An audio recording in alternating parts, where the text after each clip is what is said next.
छत्तीसगढ़ में कांग्रेस के हालिया बयानों और फैसलों को लेकर भाजपा के वरिष्ठ विधायक और पूर्व मंत्री अजय चंद्राकर ने तीखी प्रतिक्रिया दी है। आज उन्होंने अपने निवास कार्यालय में पत्रकारों से चर्चा के दौरान कांग्रेस की जातिगत जनगणना की मांग को राजनीतिक बयानबाजी करार दिया। उन्होंने तंज कसते हुए कहा कि कांग्रेस कई बार सत्ता में रही, तब जनगणना क्यों नहीं करवाई?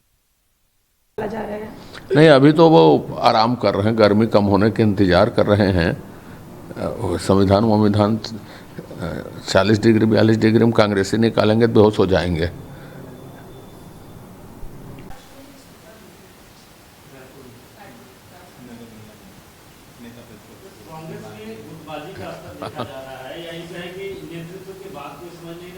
ऐसा है, कांग्रेस का रोज उठक बैठक चल रहा है। कौन निर्णय कर रहा है, कैसे निर्णय कर रहा है, जिला कर रहा है, प्रदेश कर रहा है, दिल्ली कर रही है, पार्षद स्तर में भी निर्णय नहीं हो पा रहे हैं। भगवान इस पार्टी का भला करे। सर, ये बोरेबासी दिवस, इससे पहले बोरीबासी दिवस के लिए कितना पैसा अलॉट किया था, कितनी बार मनाए थे, इसकी जांच होनी चाहिए। भूपेश बघेल सरकार में बोरीबासी दिवस मनाने के लिए श्रम विभाग ने कितना खर्चा किया है, किस मद का पैसा खर्चा किया है, कैसे खर्चा किया है, उसको सार्वजनिक पहले किया जाना चाहिए। मई दिवस कब से मनाया जा रहा है, इसका इतिहास उसको मालूम नहीं है। ये नया काम कांग्रेस ने जो शुरू किया था वो सिर्फ पैसा खाने के लिए किया था, भ्रष्टाचार करने के लिए किया था।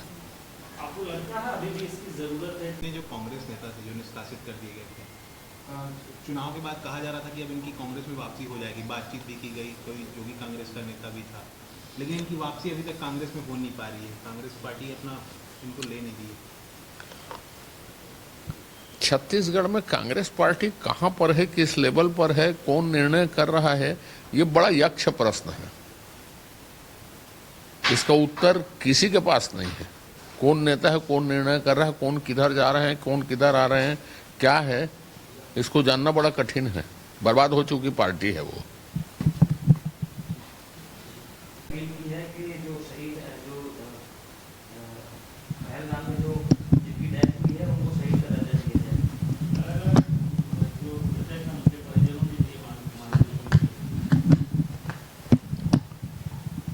शहीद का दर्जा देने से यह समस्या हल हो जाएगी। नेता प्रतिपक्ष हैं यदि देश के, तो सरकार से यह मांग करनी चाहिए कि साहब जो भी जिम्मेदार हैं उसको सबक सिखाएं, जल्दी सबक सिखाएं करके। तो उनकी रुचि उसमें नहीं, उनकी रुचि राजनीति में। पूरा देश समर्थन में खड़ा है मोदी जी के, मोदी जी सेना के समर्थन में खड़े हैं, फ्री इंडिया करके, और वो एक लाइन बना के चल रहे। एक बयान उनका इस विषय में नहीं आया। सर, ये जाति जनगणना का फैसला लिया गया है। स्वतंत्र भारत में पहली बार जातिगत जनगणना कराने का निर्णय माननीय मोदी जी ने लिया। बहुत ही स्वागते है, जिसकी श्रेय लेने की कोशिश राहुल गांधी या विपक्ष कर रहे हैं। उनसे एक ही सवाल है कि इससे पहले गुलाम भारत में जातिगत जनगणना हुई, दोनों के बीच में 50-60 साल कांग्रेस थी। क्या कर रही थी कांग्रेस पार्टी? उन्होंने क्यों नहीं करवाया जातिगत जनगणना? आश्रय लेने की कोशिश क्यों कर रहे हैं? दूसरा, भूपेश बघेल जी ने क्वांटिफाइबल डाटा क्यों बनाया था छत्तीसगढ़ में? कितनी बार उसके कार्यकाल बढ़े हैं और कितने दिन में उसकी रिपोर्ट ली गई गन पॉइंट में, और उसको सार्वजनिक क्यों नहीं किया गया? इसको भूपेश बघेल जी को बताना चाहिए। ये कांग्रेस का राहुल गांधी और कांग्रेस को अपना जीत बता रही है। उन्होंने कहा था कि जातीय जनगणना तो हमने बोला था और ये हमारी कांग्रेस की जीत हो गई। 1941 में गुलाम भारत में आज़ादी के पहले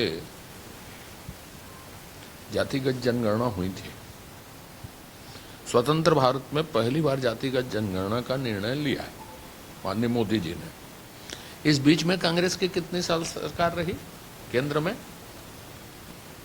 आज मोदी जी के निर्णय में जो उछल कूद मचा रहे हैं, श्रेय लेने की कोशिश कर रहे हैं, वो पार्टी कितने साल सत्ता में थी, क्या कर रही थी? और इसलिए कांग्रेस के किसी भी बयान को राजनीतिक बयान ही माना जाना चाहिए। राजनीति है, गंभीरता उसके किसी भी विषय में नहीं है। यदि गंभीरता रहती तो 5-6 दशक तक थे वो कर सकते थे इस बात को। तेलंगाना सरकार का ये स्टंट है, पॉलिटिकल स्टंट, कोई नई बात नहीं है इसमें।